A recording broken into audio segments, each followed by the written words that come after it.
And so my wife and I go to this fancy restaurant with another couple. And my buddy starts choking on a steak. And before you know it, cops, paramedics, fire department. And as they're carting him away in the ambulance, my wife says, should we go visit them in the hospital?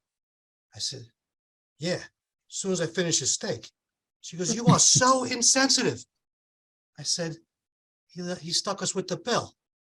She looks right at me and she goes, pass me that baked potato. Last summer, me and the boys were out riding on motorcycles, and a busload of crazy women goes driving by, waving, screaming, and flashing us. So guess what we did? We followed them all the way back to the assisted living facility. Later, a state trooper pulls us over, and he goes, you know why I pulled you tough guys over?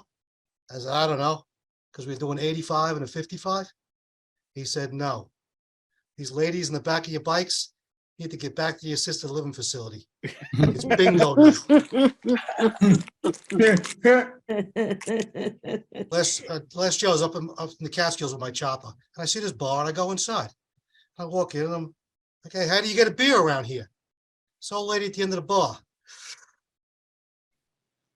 Go get your own beer and ring yourself up.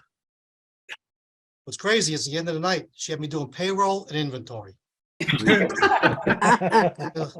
Later, when I was leaving, I said, listen here, you old bag. I don't like your attitude. You're fired. Years ago, my son was asking me questions, and he was about 6 years old. And he says, hey, Dad, why do you have to work? I said, well, Daddy has to work so, Mommy can spend the money. He goes to the back door, and he looks at it, he yells, Mommy! She says, yes. He goes, why are you such a pig with Daddy's money? He goes in the house screaming at me. Like, oh. I said, so you call me a pig in front of our son? I said, absolutely not, honey. He figured it out on his own. My wife and I are on vacation, and this other couple we're with, the husband says that him and his wife have sex first thing in the morning so that they can drink the rest of the day and not worry about it. And I was like, hey, honey, what do you think? She said, I think you should start drinking first thing in the morning, and then we can forget about it. A couple of years back, I'm fixing my wife's car, and I find the front brake caliper was seized. So I write all the part numbers down. I give her the information. I send it to the dealership to pick up the parts. She calls me back asking me all kinds of questions. And I'm like, tell the guy that your sphincter valve is seized and it needs to be lubed and reamed. Oh, Jesus. Like, hello, honey? I'll call you later. I'm going out to lunch with the parts guy. Last winter, my wife and I are driving with our son up in New Hampshire in the middle of a blizzard. And she keeps feeding him and feeding him. And he regurgitates his food all over me. I tell you what, that's the last time I'm volunteering to take my son back to the dorms in Dartmouth. My wife calls me at work, and I'm on the phone with her talking. My boss walks up and goes, hey, Dan, put down the phone. You got a lot of work to do. I was like, yeah, you talk to her.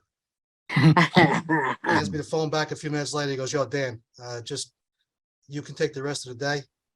Your wife said there's a lot of work to do and something about fixing the brakes on a car.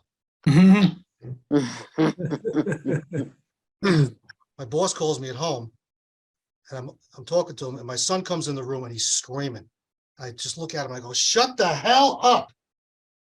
My boss says, you talk to your son like that? I was like, hey, you got kids? He says, no. I said, well, then shut the hell up. My son pulls a pacifier out of his mouth and looks at me and goes, Daddy, you talk to your boss like that? Yeah. I worked with the phone company for 33 years, and we used to monitor calls for quality. So I hear this couple having phone sex, and I was like, wow, she's telling everything she's going to do to him, and he's telling everything he's going to do to her. And I was like, oh, man. And she goes, is somebody listening? I said, oh, no, don't worry about me, lady. I'm done. About 18, I was working in a restaurant as a prep cook. And the chef looks at me trying to embarrass me. And he goes, kid, if you're doing it right, you use every muscle in your body. I said, from my experience, you only use one muscle. That's